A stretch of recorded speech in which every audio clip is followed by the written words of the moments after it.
Botirning sarguzashtlari multfilmi taqdim etadi. Bu qahramonimiz Botir. U juda ham mehnatkash, o'yinqaroq, shu bilan birgalikda hech narsadan qo'rqmaydigan, qo'rqmas bola edi. Uning o'rtoqlari juda ham ko'p edi. U ulg'aydi, katta bo'ldi va qishloqdagi barcha insonlarning mehrini qozondi.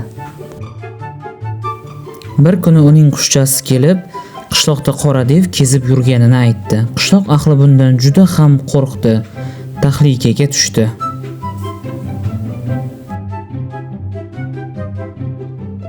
Lekin Botir o'zini qo'lga oldi. Bobosi hamda quyonchasi bilan qishloq ahlini qutqarishga, qora dev zulmidan xalos qilishga kirishdi. Ularga har qadamda qushchasi yo'l ko'rsatib borar edi.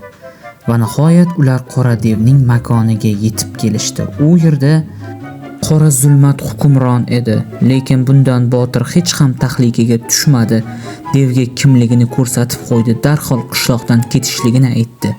Dev bundan qo'rqib qishloqni tark etdi.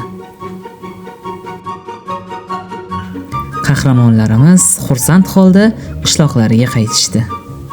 Uyga yetib kelgach, bobosi Botirga "Barakalla bolam, biz sen bilan faxrlanamiz" dedi.